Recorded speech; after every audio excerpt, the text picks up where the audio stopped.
और वक्त है हमारी खास सीरीज बाजार आर्या पार। इस सीरीज में आज हम मुलाकात करेंगे आशीष सोमैया साहब से।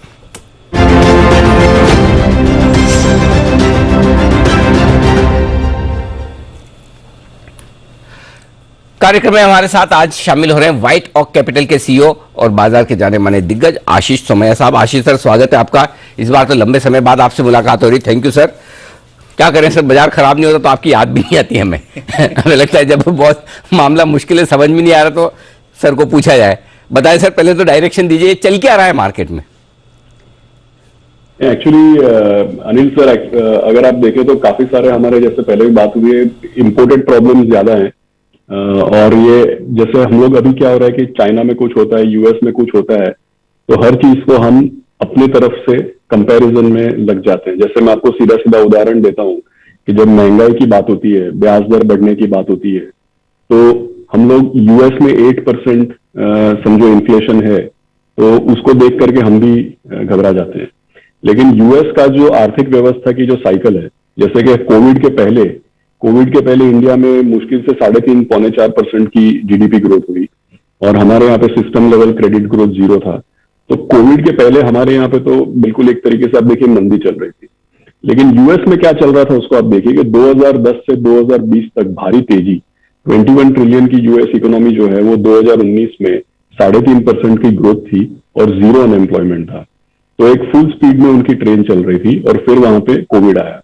अब कोविड के समय में जिन लोगों को जरूरत नहीं है उनको भी $3,000, $5,000, $10,000 इस तरीके का गवर्नमेंट ने गिफ्ट दिया, उसके ऊपर से लो इंटरेस्ट रेट, हाई लिक्विडिटी, और फिर उसके बाद ये वॉर।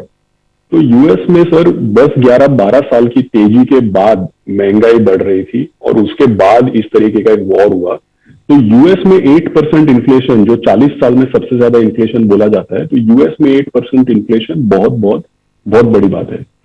लेकिन हमारी कंट्री में ऐसी कोई तेजी नहीं थी। हमारे यहाँ पे केवल अभी थोड़े सप्लाई साइड इश्यूज हैं, जो तेल को लेकर के हैं या कमोडिटीज को लेकर के या वॉर को लेकर के।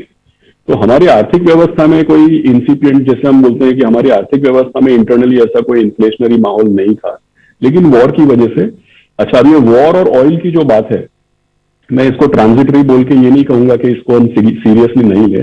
ये वॉर और तेल का ही तो ये परिणाम हम देख रहे हैं, तो ये सीरियस है। लेकिन हमको इसमें समझना चाहिए कि वॉर और जो तेल है, फर्ज कीजिए कि इसी कारण से तो हम अभी 15,500, 15,700 इस लेवल पे, इसी कारण तो हम 1 ईयर फॉरवर्ड 17 टाइम्स पे हैं अभी।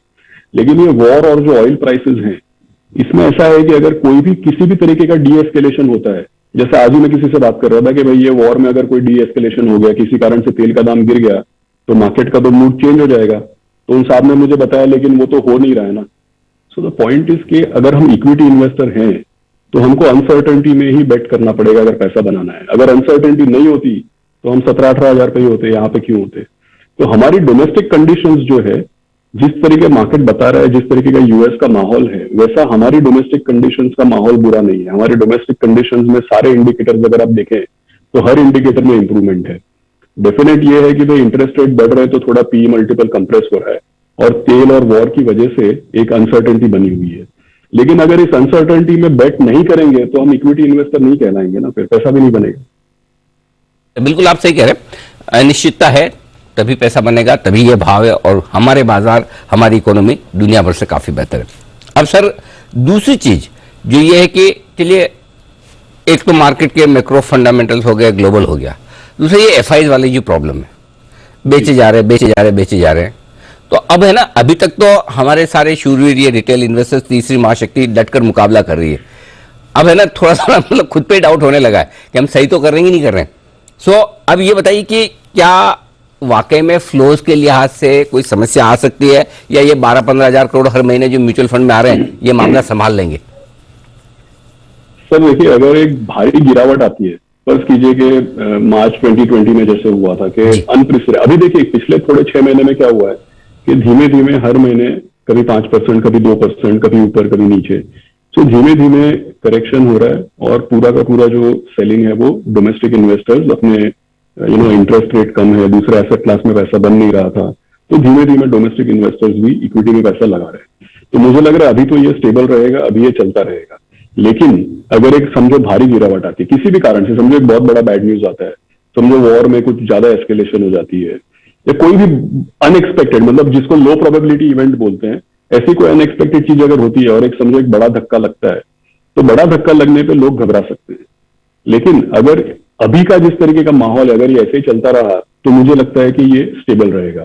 दूसरी बात, जो हमारे दर्शक हैं, हमारे जो निवेशक हैं, मैं तो ये सोचता हूं, जैसा मैंने पहले ही बताया कि ये अनसर्टेनिटी का हमको फायदा लेना चाहिए। मैं क्यों आपको बोल रहा हूं कि एफपीआई सेलिंग के अंदर ज्यादा एनालिसिस या ज्यादा विश्लेषण या उसके अंदर ज्यादा हमको रीड नहीं करना चाहिए, क्योंकि डेटा बताता है कि मोर देन 80% ऑफ जो एफपीआई मनी इंडिया में आता है, करीब करीब 80% है, जिसको हम बोलते हैं नॉन एक्सक्लूसिव मनी।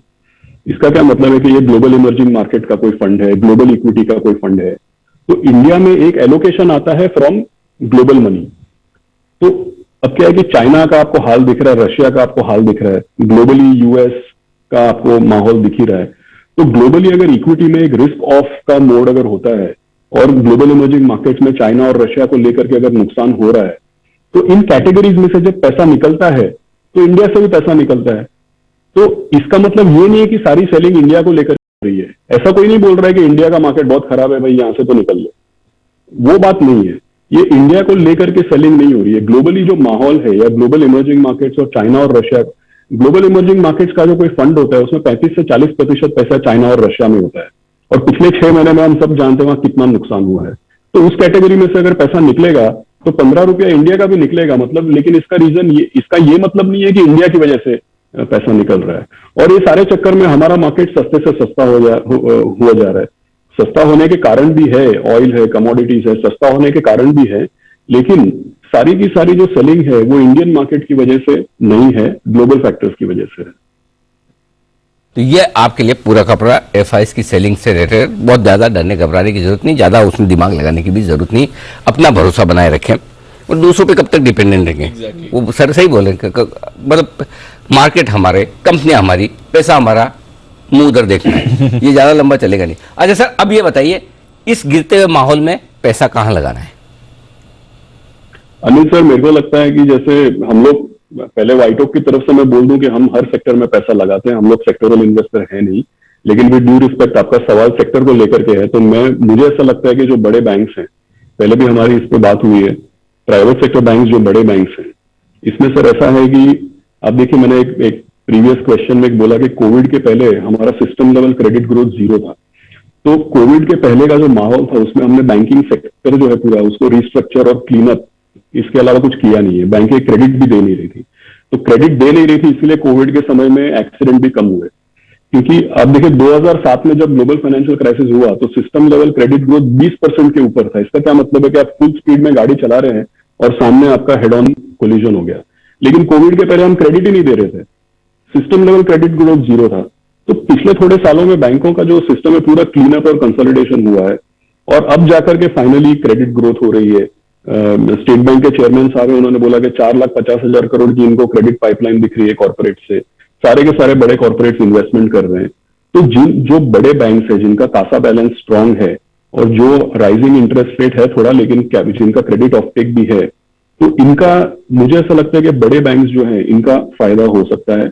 और कभी कभी क्या होता है कि इंडिया में सबसे बड़ा सेक्टर बैंकिंग है, वो प्रोफेशनली रन है, लार्ज फ्री फ्लोट है, लिक्विडिटी ज्यादा है, तो फॉरेन होल्डिंग इसमें होती भी है। तो अगर बिकवाली होगी तो टेक्निकल रीजन से भी इसमें बिकवाली हो सकती है। लेकिन अगर आप फंडामेंटली या कंसेप्चुअली देखें तो मुझे ऐसा लगता है कि जो बैंकिंग सेक्टर है, ऐसा कोई मैंने बहुत अलग या हटके आइडिया नहीं दिया है, लेकिन ये बिल्कुल सामने जो ऑब्वियस चीज है वो मैं आपको बता रहा हूं।